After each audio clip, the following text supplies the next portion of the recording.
Anda Manisha Koransyarandun. Nomor induk mahasiswa saya 24030107. Di sini saya akan menjelaskan mengenai isi paper saya tentang kesehatan berpikir. Dan kali ini saya tidak sendiri, saya ditemani oleh kakak Nona yang cantik ini. Oke, perkenalkan nama saya Shirley Barnaek, bisa dipanggil Shirley. Oke, demikian perkenalannya. Oke, langsung saja kita masuk ke pembahasannya. Untuk kakak Shirley sejauh ini, kira-kira apa yang kakak Shirley ketahui tentang kesesatan berpikir?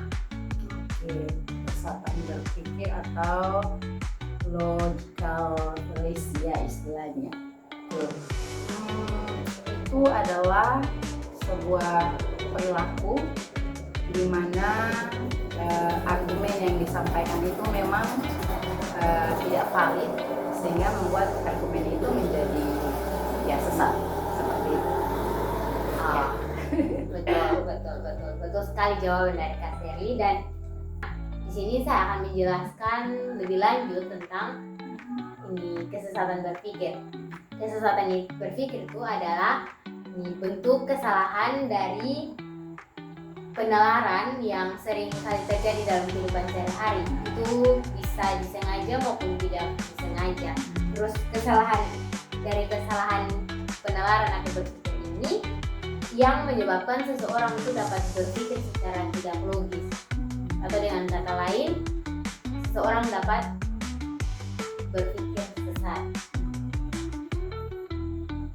Selanjutnya, menurut kakak Shirley, dari kesesatan berpikir ini kira-kira apakah ada jenis-jenis lain? Ya, untuk bicara tentang kesesatan berpikir ini sebenarnya banyak sekali jenisnya, Kak Yolan, tapi yang sering terlihat atau yang paling tidak atau paling kurang yang saya amati itu adalah jenis kesalahan berpikir yang ad hominem, yaitu argumen yang biasanya disampaikan kepada seseorang bukan melihat argumen daripada lawan bicaranya, tetapi pribadi daripada lawan bicaranya. Misalnya Kak Yolan, saat seseorang berdiskusi dengan orang lain dan orang tersebut itu bicaranya berapi-api, bicaranya semangat sekali, lalu lawan bicaranya menegur bahwa bicara itu harus lebih sopan, harus lebih tenang, padahal yang harusnya dilihat itu adalah isi daripada pembicaraannya, bukan pribadi daripada orang yang menyampaikannya. Jadi yang menurut saya begitu. Kalau menurut Kak Yolan mungkin ada jenis-jenis lain yang Kak Yolan mau share pada kesempatan ini. Oke, jadi sesuai dengan tadi jawaban dari Kak Shirley, ternyata jawaban dari Kak Shirley itu termasuk dalam kesesatan relevansi. Jadi mana kesesatan itu terjadi karena argumen yang diajukan tidak relevan dengan topik yang dibahas.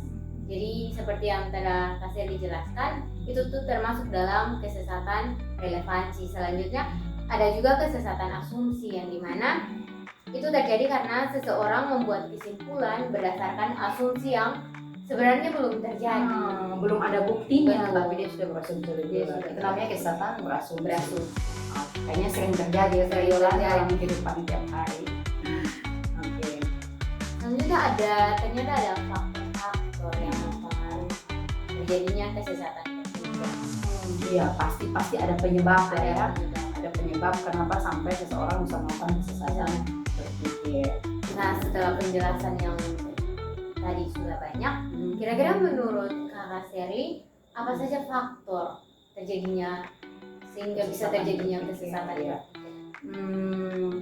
Yang pasti banyak ya Kak Yolan, tapi kalau saya secara pribadi, secara personal, menurut saya itu penyebabnya itu juga bisa faktor lingkungan dan kemudian media digital sekarang ini Kak. Kalau faktor lingkungan menurut saya itu karena dalam lingkungan, entah rumah, entah lingkungan bergaul itu tidak terbiasa sih Kak, tidak terbiasa untuk ada di dalam berpikir yang benar atau belajar tentang prinsip berpikir yang benar. Jadi lingkungan terbiasa untuk sesat berpikir, jadi ya dengan sendirinya orang juga bersikap demikian.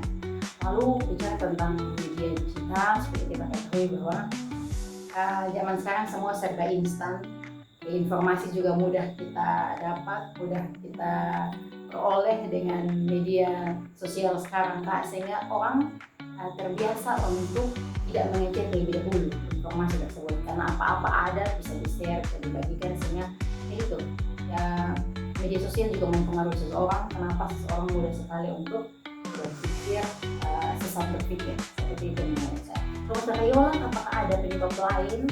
Ternyata yang Kasih disampaikan itu termasuk dalam salah satu penyebab. Oke, berarti ada ya penyebab lain. Yang pertama tuh ada kurangnya pemahaman tentang prinsip logika. Yang dimana zaman sekarang banyak orang yang kurang mengetahui tentang berpikir secara logika, sehingga mereka sehingga mereka seringkali menyimpulkan hal-hal yang sebenarnya tidak seperti itu. Oke, cepat berkesimpulan. Cepat mengambil kesimpulan. Karena memang tidak pernah belajar tentang prinsip logika. Yang kedua itu ada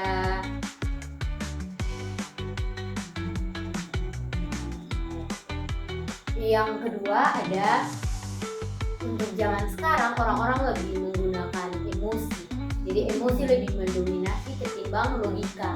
Dimana ketika mereka melakukan sesuatu atau mereka mendapatkan berita apa-apa, mereka lebih mengutamakan emosional daripada berpikir secara logika. Terus cari tahu dulu kan harusnya. Iya, mereka langsung marah, mengambil kesimpulan. Iya. Terus yang terakhir, rendahnya kemampuan untuk berpikir kritis.